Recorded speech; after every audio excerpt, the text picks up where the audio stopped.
Empty Epsilon scenario scripting messages for multiple ships. All right, so we're going to take out the old code where we did things for an individually created ship.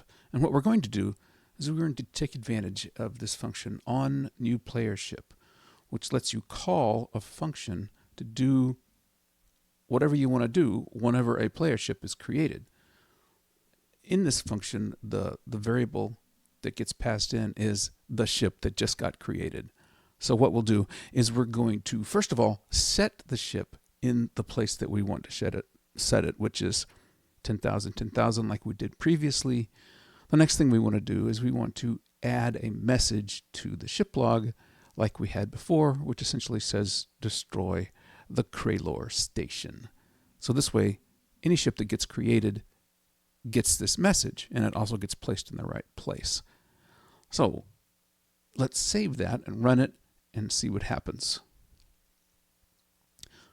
So you'll notice when we get in there that instead of having player ships created, there's nothing there, and you get a message waiting. Oh, wait a minute, we have an error. Up value is 1. Okay, so this error occurs sometimes on functions that are callback functions because there's not a global context. Sirius Proton, which is the engine that runs empty epsilon, needs a global context. So we're just going to stick in a string.format on nothing, which essentially doesn't do anything but gives the function a global context. So back to testing, and we don't have that error this time, and we're creating our ship. Let's go in and see what we have. Whoa, it says we're defeated already. I know why this happened. We are running the update function, and the update says, well, you don't have any player ships, so you're done.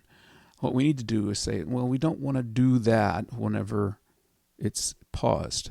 So we're going to introduce to you the delta parameter, which essentially is how many seconds has it been since the last update. If delta is 0, that means that we're paused. So what we're going to do is we're going to say if delta is 0, we're just going to return and do nothing else that's in the update function. That way we don't do the check for victory condition, and we can continue playing. So here we are. We're waiting to spawn a ship. We're going to spawn a ship. We'll go out and look to see what we have.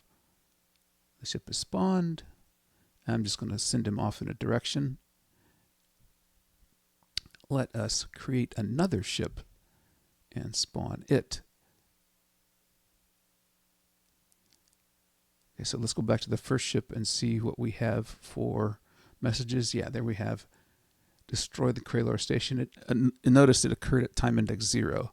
Let's go look at the second ship and let's see what it has. See, it got the message as well, but this message came in at time index 13. So every time the ship is created, we get a different message. Let's do that a third time just for demonstration purposes. So for the third ship, yep, it's at time index 40. So they all get the message. There's something else that I want to tell you about messages. I said multiple ships. Multiple ships can be in multiple languages.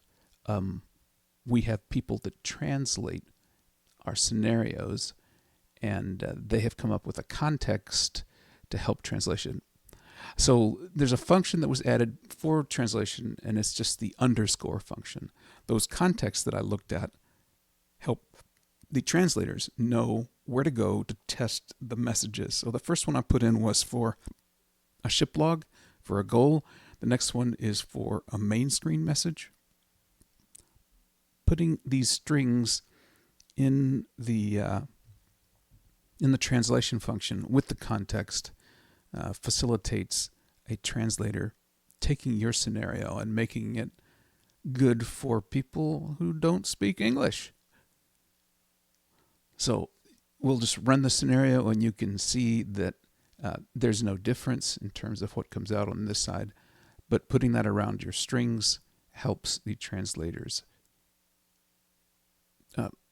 make the scenario good for other languages. There you have it.